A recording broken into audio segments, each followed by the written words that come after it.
हम बात करेंगे परमहंस योगानंदा और रमण महर्षि के बीच में जो कन्वर्सेशन हुई थी उसके बारे में कि एक्चुअल में वो कन्वर्सेशन क्या है, उसका क्या सिग्निफिकेंस है और उससे हमें क्या सीखने को मिलता है।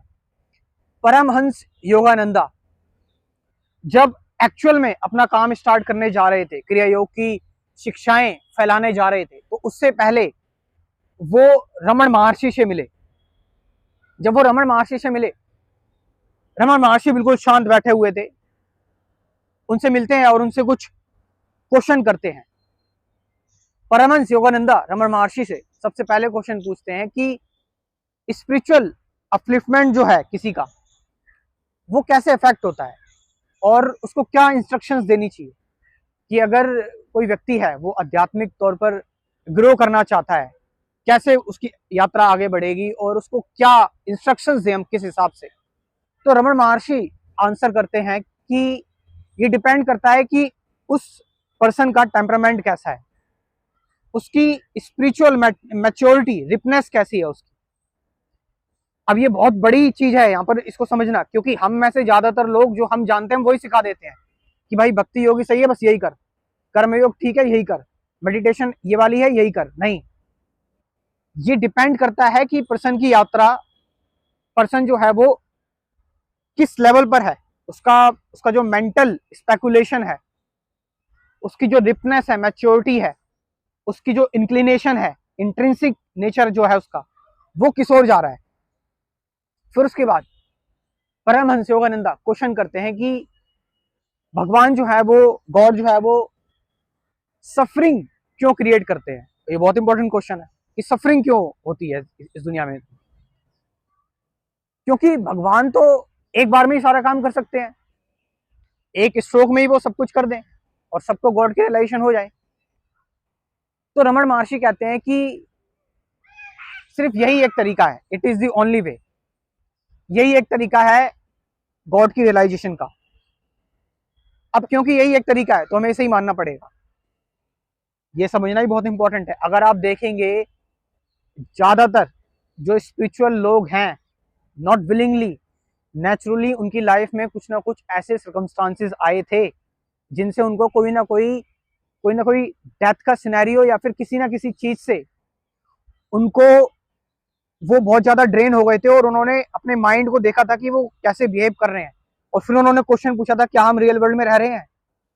जैसे महाअवतार बाबा जी के साथ हुआ था कि उनकी मम्मी ने उनके मुंह में कपड़ा ठूस दिया था जिससे उनकी सांस रुक गई थी और उनको वो बस मरने ही वाले थे, नियर डेथ एक्सपीरियंस। फिर उसके बाद से उनकी जर्नी शुरू हुई। कृष्णमूर्ति जो थे, उनके भाई की जब डेथ हो गई थी, कृष्णमूर्ति के भाई की डेथ हो गई थी, तो उसके बाद फिर कृष्णमूर्ति बिल्कुल बदल गए। तो हम अगर जितने भी योगी इसकी बात करेंगे, उनकी लाइफ में कोई ना कोई ऐसी घटना रही है जिसने उनको उनको इस रियलाइजेशन के मार्ग पर आगे बढ़ाया है। अब लास्ट क्वेश्चन जो परमहंस योगानंदा पूछते हैं वो ये कि जो रिलीजन है या फिर योगिक क्रिया वगैरह है, क्या ये एंटीडोट हो सकते हैं सफरिंग के? क्या इनसे लोगों की सफरिंग कम हो सकती है? अब यहां पर ये जरूरी चीज है। अगर मैं तुम्हें बताऊं, इस वीडियो के बाकी पार्ट को तुमने देखा नहीं देखा, लेकिन इस पार्ट को तुम्हें देखना जरूरी है, इसको समझना। रमण महर्षि कहते हैं वो इज सफरिंग, वो सफर्स। असल में सफर कौन कर रहा है, समस्या किसे हो रही है, किसे दिक्कत हो रही है, परेशानी किसे हो रही है, कौन परेशान हो रहा है। इसके बाद परमहंस योगानंदा को क्या मिला कि वो एकदम से रमण महर्षि की ब्लेसिंग लेते हैं और अपना काम पे लौट जाते हैं और वो माफी भी मांगते हैं कि मैं इतने जो है वो मैंने इतने अजीब से क्वेश्चंस पूछे। परमहंस योगानंदा तुरंत एनलाइटन हो जाते हैं। ऐसा, इस बात में ऐसा क्या है, ये आपको देखना पड़ेगा कि कौन सफर कर रहा है, वो इज सफरिंग। एक बार जरा थोड़ा सा पॉज करके वीडियो को सोचो, वो इज सफरिंग। अगर सफरिंग हो रही है तो किसे हो रही है? अगर आपने सोच लिया है तो ठीक है, नहीं तो मैं आपको बताता हूँ, सफरिंग हो रही है हमारे विचारों को, हमारे थॉट्स को। इट इज द थॉट वो suffers, it is the thought वो क्रिएट्स फियर। विचारों को सब कुछ हो रहा है, हमारी कंडीशनिंग, हमारी जो प्रोग्रामिंग है उसको जो कुछ भी हो रहा है सब कुछ हो रहा है। डेथ एक एक ट्रुथ है, हर एक लिविंग ऑर्गेनिज्म की लाइफ में डेथ आती है, लेकिन why humans make it so complicated, जिसकी वजह से हमने बहुत सारे एस्केपिज्म के रास्ते खोज लिए हैं कि हम री इनकारनेशन, भगवान की पूजा करेंगे तो हम जो है वो स्वर्ग मिलेगा। हमने डेथ को भी अभी तक ठीक से फेस नहीं किया है। तो असल में जो सफरिंग होती है वो हमारे विचारों को होती है, हमारे थॉट्स को होती है। ये जब हम समझ लेते हैं तो फिर देखो क्या बचता है। फिर उससे फिर एक इंटरनली एक अजीब सी इंसाइट आती है जो हमें लिबरेट करती है।